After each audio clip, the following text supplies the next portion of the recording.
नमस्कार दोस्तों, स्वागत है आपका अपने YouTube चैनल रिया स्टार्ट पे।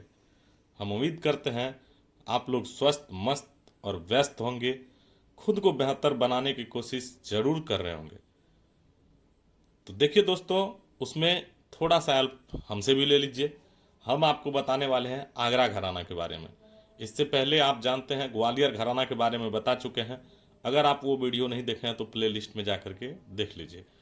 तो चलिए देर न करते हुए हम लोग आगरा घराना की ओर बढ़ते हैं। क्या विशेष बातें होती है आगरा घराना की, कौन प्रवर्तक है, कैसे प्रचार प्रसार है, आखिर घराना का जो ये सिलसिला है क्यों और कहाँ से आया। आप जानते हैं घराना क्या होता है? घराना का तो शाब्दिक अर्थ से शब्द से ही आप पता लगा सकते हैं। घराना का मतलब हुआ क्या, कि एक परंपरा, जैसे कि हमारे पूर्वज के द्वारा हम लोगों में पहुंची है, परिवार में कोई परंपरा पहुंचे, उसी तरह संगीत का एक परंपरा जो है एक घराना के माध्यम से हम लोगों तक पहुंचती है। ठीक है ना? तो हम लोग देखेंगे आज उसी के बारे में। और अभी तक आपने चैनल को सब्सक्राइब नहीं किया तो कर लीजिए, क्योंकि इसी तरह का सब दिन एकदम बेहतरीन कंटेंट आपको देखते रहने को मिलेगा। तो देखिए, आगरा घराने के बारे में देखेंगे। सबसे पहला प्रश्न जो बनता है, आप जानते हैं आगरा घराने का जो विशेष संबंध है, ये प्रश्न पूछा गया है। आगरा घराने का विशेष संबंध, विशेष विशेष संबंध, आगरा घराने का विशेष संबंध किस घराना से है? किस घराना से है?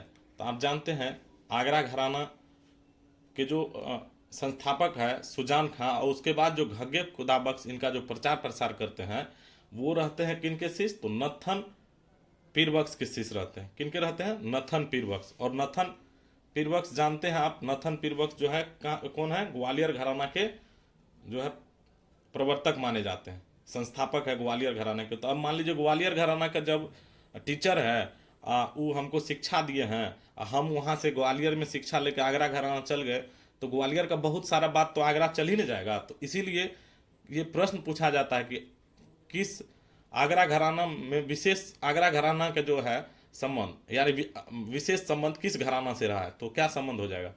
विशेष संबंध किस घराना से हो जाएगा दोस्तों? तो आप समझ सकते हैं बातों को कि आगरा घराना का जो विशेष संबंध है वह हो जाएगा ग्वालियर घराना से।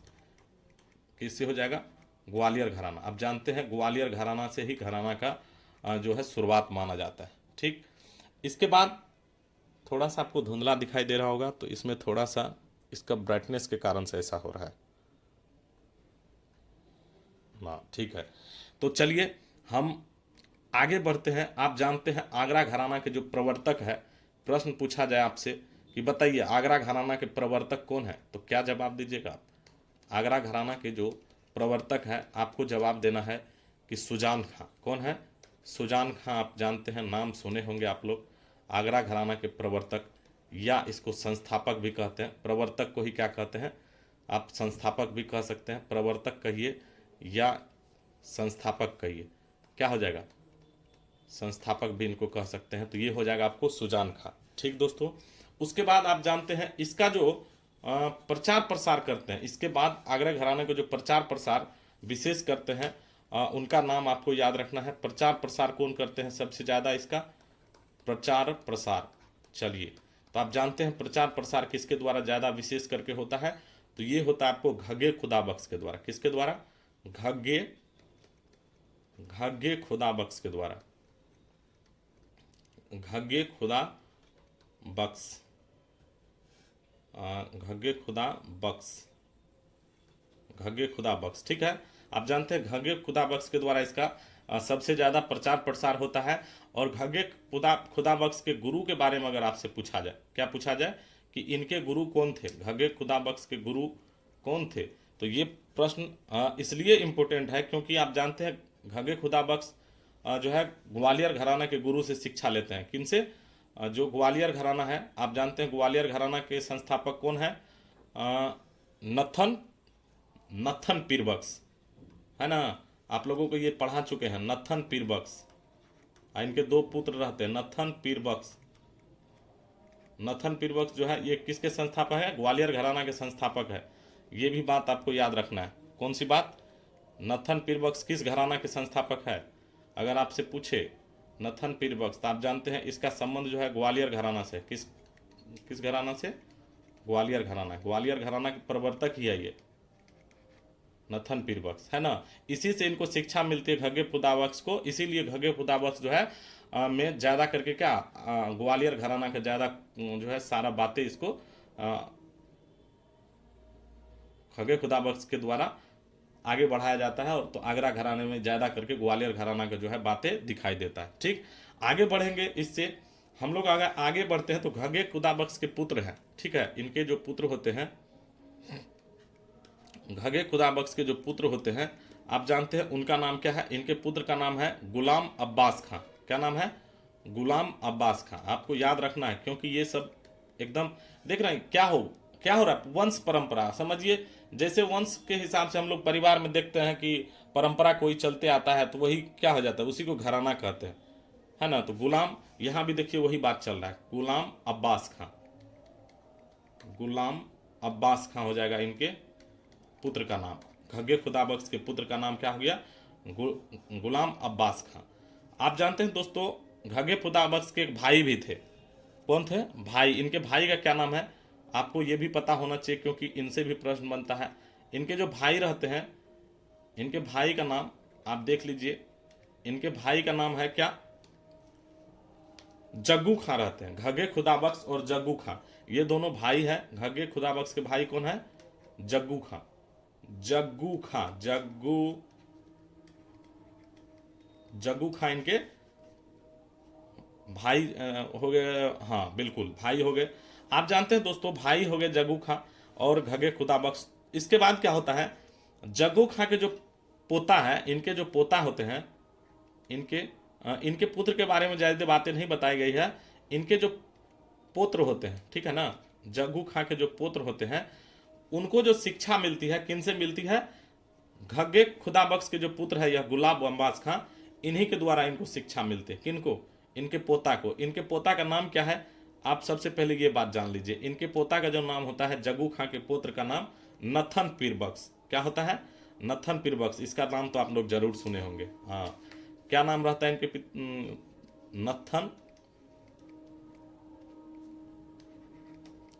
नथन पीर बख्श, जो इनके पोता का नाम है नथन पीर बख्श। नथन पीर बख्श आप जानते हैं दोस्तों, हाँ, नथन पीर बख्श क्या होता है?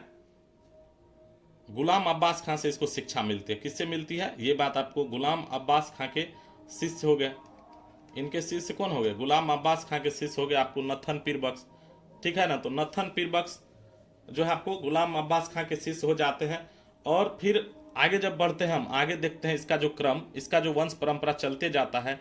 तो नथन पीर बख्श के क्या होते हैं?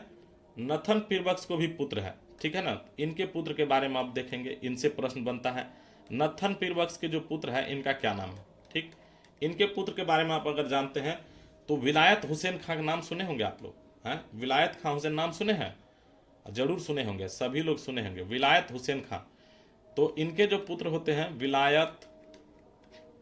विलायत खां हुसैन, इनके पुत्र का नाम है नथन पीर बख्श के पित्र का नाम। ठीक, तो विलायत हुसैन खां के बारे में आप जो है बहुत बड़े जो है आगरा घराने के जो है गायकी जो है बहुत सारा प्रभाव इनके गायकी, नथन पीर बख्श के जो है पुत्र है, तो सब इनके गायकी का प्रभाव रहता है किस पर? इन्हीं के गायकी के प्रभाव रहता है किनके? इनके बच्चे पर। इनके बच्चा जो हो गया विलायत हुसैन खां विशेष प्रभावित होता है अपने पिताजी से ही, नथन पीर बख्श से ही, ठीक है ना। तो आपको इस बात को जानकारी रखना चाहिए। विलायत हुसैन खां की जो मृत्यु है यह होती है बहुत बाद में आकर के। कब होती है? 1962 ईस्वी में। ये भी आप याद रखिएगा, ये भी बात याद रखिएगा, क्योंकि लास्ट तक ये क्या विलायत हुसैन खां या विलायत खां हुसैन जो है आपको आगरा घरानों को बढ़ाने का काम करते हैं, आगे ले आने का काम करते हैं, ठीक है। अगर आपसे पूछा जाए, ठीक है ना, तो ये जो है ना गुलाम अब्बास खां जो आप देख रहे हैं, गुलाम अब्बास खां कहाँ है? गुलाम अब्बास खां, ये आपको सबसे जो आगरा घराना के रत्न किसे कहा जाता है आप जानते हैं? आगरा घराना का रत्न आप लोगों को पता होगा। आगरा घराना का रत्न कहा जाता है उस्ताद फयाज खां को। किसको कहा जाता है दोस्तों? उस्ताद फयाज खां को। इनका भी अब देहांत हो चुका है, उस्ताद फयाज खां। उस्ताद फयाज खां, ये आगरा घराना के रत्न कहे जाते हैं उस्ताद फयाज खां। इनसे बहुत ज़्यादा प्रश्न पूछा जाता है। कहीं कहीं आपको आगरा घराने के संस्थापक के रूप में इनको भी जाना जाता है, उस्ताद फयाज खां को। तो बिल्कुल एकदम ध्यान रखिएगा इस बातों को। तो उस्ताद फयाज खां के नाना रहते हैं गुलाम अब्बास खां। ये कौन है? ये जो आपको दिख रहा है उस्ताद फयाज खां के नाना जी है, ये गुलाम अब्बास खां इनके नाना रहते हैं। कौन रहते हैं? इनके नाना है, ठीक है ना। इतना बात आप रिलेशन आप देखिए कैसे कैसे जाकर के इसका क्या है, एक दूसरे से रिलेटिव में ही क्या चलते रहा, और घराना का विकास कहा जाता है कि ये घराना परंपरा आगे बढ़ते गया। ठीक, इसके बाद अगर हम देखते हैं, हाँ, इसके बाद हम आगे बढ़ते हैं तो फयाज खां के जो शिष्य हैं उन सब के बारे में प्रश्न पूछा जाता है, क्योंकि उस्ताद फयाज खां लास्ट लास्ट तक इधर प्रचार में रहे। तो इनके शिष्य जो है इनके बारे में आपको याद रखना जरूरी है। तो इनके जो मेन दो शिष्य हैं उसके बारे में ज़्यादा करके आपको देखने को मिलेगा प्रश्न। किसके बारे में? शराफत हुसैन खां और लताफ हुसैन खां। इनके जो दो शिष्य रहते हैं, हाँ, इनके जो दो शिष्य हैं कौन कौन से रहते हैं जो कि आगरा घराने को बढ़ाने का भी काम करते हैं। एक तो आप जानते हैं दोस्तों कौन रहते हैं, एक रहते हैं शराफत हुसैन खां। शराफत हुसैन खां, शराफत हुसैन खां, शराफत हुसैन खां, खान ही भी लिखेंगे तो चलेगा। और कौन रहते हैं शराफत हुसैन के साथ साथ? शराफत हुसैन के साथ रहते हैं दोस्तों ये लताफ हुसैन। कौन रहते हैं? लताफ हुसैन, इनका भी नाम यही लिख देते हैं, लताफ हुसैन। तो ये दोनों जो नाम आपको ये दोनों इसलिए नाम इंपॉर्टेंट हो जाता है दोस्तों, क्योंकि ये दोनों जो है ना बाद में आगरा घराने को जो है ना प्रतिनिधित्व करते हैं। बाद में जब उस्ताद फयाज खां जी की मृत्यु हो जाती है तो यही दोनों पर प्रतिनिधित्व कर कि आगरे घराने का जो प्रतिनिधित्व है आपको उस्ताद फयाज खां की मृत्यु के बाद कौन करते हैं? तो यही आपको शराफत हुसैन और लताफ हुसैन के द्वारा किया जाता है। तो आगरे घराने का प्रतिनिधित्व यही करते हैं बाद में, आगरे घराने का प्रतिनिधित्व। समझ रहे हैं ना बात को? आगरे घराने का प्रतिनिधित्व। तो ये बात आप जानते हैं, ठीक है ना। और देखिए इसके बाद जो प्रश्न बनता है आपको, आगरे घराने की कुछ विशेषता के बारे में आपसे पूछा जाता है कि आगरे घराने की क्या क्या विशेषता रह चुकी है, क्या सब होती है विशेषता इसमें जो है। आप जानते हैं कि जैसा कि आप देखे होंगे किसमें, ग्वालियर घराना में, ग्वालियर घराना में देखते होंगे खुली और जोरदार आवाज़, वैसा ही इसमें भी है। क्योंकि ग्वालियर घराना से विशेष संबंध है, इसीलिए कुछ कुछ बातें ग्वालियर घराना से इसका मिलता जुलता है। तो चलिए देखते हैं क्या ग्वालियर कह देते हैं, देखते हैं आगरा घराना की विशेषता। आगरा घराना की विशेषता, आगरा घराना की विशेषताएं, ठीक है। तो आप जानिए आगरा घराने की विशेषता क्या है। सबसे पहली बात आपको नोट करना चाहिए क्या, कि इनका जो है इसमें खुली और जोरदार आवाज का प्रयोग होता है। खुली और जवारीदार कहिए कि जोरदार कहिए, खुली और जोरदार कहिए, जोरदार आवाज का प्रयोग होता है। समझे? खुली और जोरदार आवाज का प्रयोग किया जाता है आपको इस घराने में। ठीक, इसके बाद अगर हम लोग देखते हैं इस घराने में जो विशेष बातें होती है, क्या होती है। चलिए ये थोड़ा सा कलर चेंज रहता है तो अच्छा लगता है ना।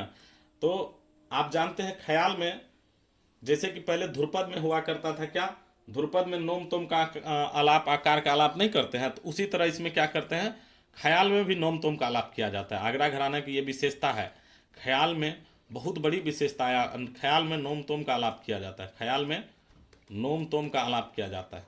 तो ये सब बातें महत्वपूर्ण हो जाती है, आपको आगरा घराने से पूछा जाता है ख्याल में नोम तोम कौन सा आलाप किया जाता था, आगरे घराने में क्या विशेषता है, 2-3 विशेषता दे दिया जाता है। और क्या होता है, जबड़े का अधिक प्रयोग होता है इसमें। क्या होता है दोस्तों, जबड़े का अधिक प्रयोग किया जाता है इस गायन में, आगरे घराने के गायन शैली में जबड़े का अधिक प्रयोग होता है। समझे बात को। आगे अगर बढ़ेंगे इससे तो आप जानिए बंदिशदार चीज ज्यादा देखने को मिलता है, ठीक है ना। क्या होता है इसमें, बंदिशदार चीजें ज्यादा आपको प्रयोग की जाती है किसमें, आगरा घराने में। और पांचवा बात आप देखिएगा तो ख्याल के जो है ना अतिरिक्त इसमें ध्रुपद धमार भी गायन शैली में किया जाता है। ख्याल के अतिरिक्त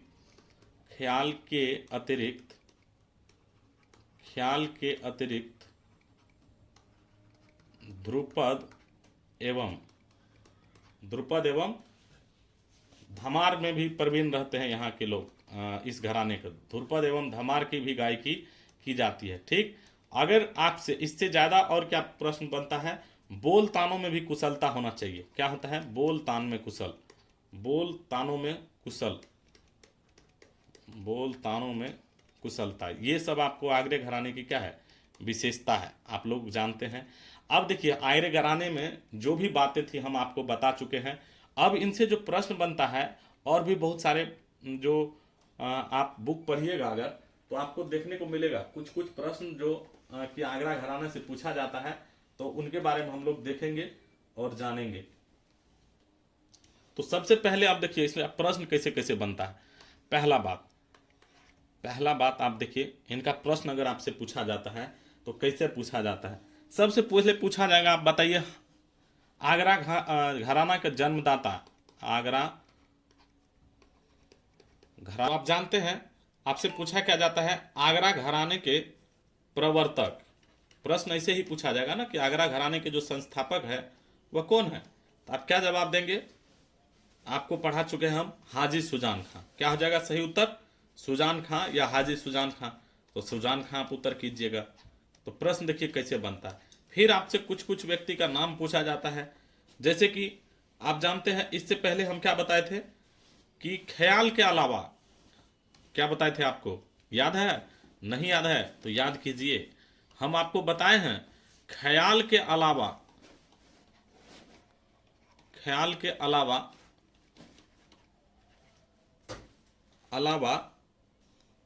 आगरा घराना कौन सी शैली के लिए प्रसिद्ध रहा है? कि आगरा घराना किस शैली के लिए प्रसिद्ध रहा है? तब आप क्या उत्तर कीजिएगा? ख्याल के अलावा आपको बताए थे विशेषता, जब बताया उसमें ख्याल के अलावा आगरा घराना किस शैली के लिए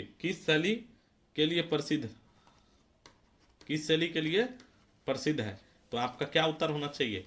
आपका उत्तर होना चाहिए, क्या उत्तर होना चाहिए? ध्रुपद धमार, है कि नहीं? आपको हम बता चुके हैं ध्रुपद और धमार भी जो नौम तोम का आलाप पहले होता था वो आपको ख्याल में भी कर दिया जाता है। किस में? आगरा घराना में। तो इस टाइप से प्रश्न बनता है, ठीक है ना।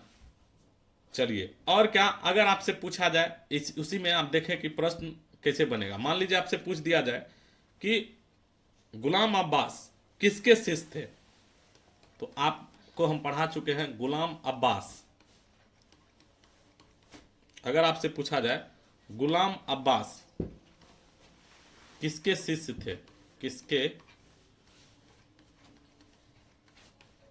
थे, तो आपका क्या उत्तर होना चाहिए दोस्तों? आप जानते हैं आपका उत्तर होना चाहिए घग्गे खुदा बख्श, क्योंकि घग्गे खुदा बख्श के ही शिष्य रहते हैं कौन? गुलाम अब्बास। ठीक, तो घग्गे खुदा बख्श इसका उत्तर हो जाएगा। इसी तरह का प्रश्न जो है आपको एग्जाम में देखने को मिलता है। तो घबराने की बात नहीं है, बस आप जो है सही तरीका से पढ़ते चलिए। जितने भी आपको वीडियो के माध्यम से हम बताते जाते हैं सब आप देखते चलिए, आपका रिजल्ट बहुत ही अच्छी तरीका से बनेगा। ये नहीं कि आपका रिजल्ट में कोई दिक्कत आएगी, कभी दिक्कत नहीं आएगी, इसीलिए परेशान होने की ज़रूरत नहीं है, आपको मेहनत करते रहना है, ठीक है। और देखिए आपको बताए थे विलायत हुसैन खां, तो विलायत हुसैन खां जो है आप जानते हैं उनके गुरु के बारे में हम नहीं लिखाए थे, लेकिन प्रश्न अगर आपसे पूछा जाए तो आप जवाब दे पाइएगा, इसीलिए हम आपको बता देते हैं। विलायत हुसैन खां क्या है? विलायत हुसैन आगरा घराना के जो है, तो सबसे लास्ट में ये भी जो है 1962 तक जो है रहते हैं। तो विलायत हुसैन खां के गुरु, ये ना, इसके गुरु कौन है, उसके गुरु कौन है, यही सब प्रश्न पूछा जाता है। इनका गुरु कौन थे? इनका जो गुरु है आपको कल्लन खां हो जाएगा। क्या हो जाएगा? कल्लन खां। ये बात आपको नहीं लिखाए थे तो यहाँ लिखा दिए, आप याद रखिएगा। कल्लन खां विलायत हुसैन खां के गुरु हैं, ठीक। फिर से आपसे अगर कोई प्रश्न पूछ दे, और क्या प्रश्न आपसे पूछ जाता है कि बताइए भास्कर बुआ बखले का संबंध किस घराना से है। इनका भी नाम आप जानते हैं, वह एग्जाम में पूछा गया नाम है भास्कर बुआ, भास्कर बुआ बखले। भास्कर बुआ बखले किस घराना से संबंधित है, किस घराना से संबंधित है, आपसे यही प्रश्न पूछा जाता है, यही पूछा ही जाता है। तो आप अगर जानते रहेंगे, पढ़े रहेंगे, तो आप उत्तर क्या करेंगे, सही करेंगे, नहीं तो आप क्या करेंगे, गलत उत्तर करेंगे। तो आगरा घराना इसका सही उत्तर हो जाएगा। भास्कर बुआ बखले आगरा घराना है ना। तो इसी तरह का प्रश्न आपको आगरा घराना से और क्या होता है, एक आप जानते हैं भास्कर बुआ बाखले और जगन्नाथ बुआ पुरोहित जो है ये भी रहते हैं इसमें, इसी घराना से संबंधित है।